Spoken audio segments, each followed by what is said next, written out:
To start out by showing you this picture from this morning, because as you recall, some of you may have even had wakened you up because of the thunderstorms that were in the area and some of those loud booms that we had. And this is at 8:30 this morning. You can see in Boise itself, here to the west, the storms. You see some of the rain shafts that are right along the foothills through there. As we continue on through the day, that finally it moved out, and then we have the sunshine, but still some isolated thunderstorms, which we're kind of just keeping a small eye on. There's not very many big storms that are moving through for tonight. And if you look at Skycam 7 outside, it's just kind of clouds for kind of a pleasant evening. And that's what I'm looking ahead to for the most part in Boise. Twin Falls, little different story. Watch for some of those thunderstorms. And remember, it was just last week when we had temperatures that were above 100. We said those could possibly be the last, as you can see, these temperatures that really have dropped, and it really still could be. We challenge that next Monday as we get up to 99 degrees, so it's very, very close. Across the country, they've still been very hot in the south. I'll show you the temperatures in just a moment. Our thunderstorms that are moving through Idaho is basically east of Boise.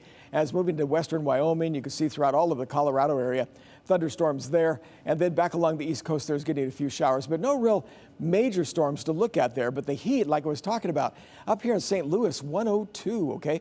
You can see those temperatures there, 103, I'm sorry. Then you can see 101 degrees for the high temperature, and then you can see 102 in Oklahoma City. Down here in Dallas, boy, it's hot there as well. Even in, of course, always, we look at the number here in Phoenix. So there's the 109 that they have for the high temperature.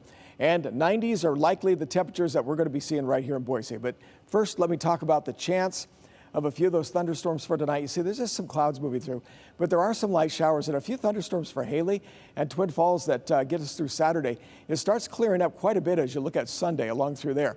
So here's how it looks. Temperature gets up to nearly 100 on Monday. We're heating up over the weekend.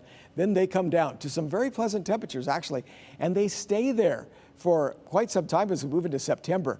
So the only real challenge was that 99 on Sunday. But then when you look ahead here for the morning lows, these are kind of some chilly lows, getting down around 54, 55 degrees. And that's toward the middle of next week when that happens. So there are changes taking place. Temperatures for today, tomorrow, I should say, will not change a whole lot. They'll move up maybe another 3 or 4 degrees. And that is also true for most of the mountain locations. Just watch out if you're going in to some mountain areas or camping, that there's still a few light showers that are still lingering around out there. Not as heavy for the valley, but there's still that possibility. But the temperatures are getting up somewhere into the mid-90s there. So here's your 7-day forecast. And as you see, Saturday and Sunday, high temperatures will be in the mid-90s. And then it starts to come down a bit on Tuesday and Wednesday.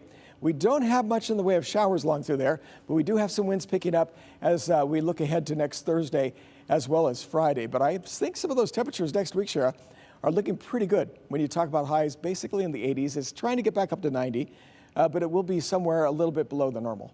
Yeah, I'm all for it. Thanks, Rick.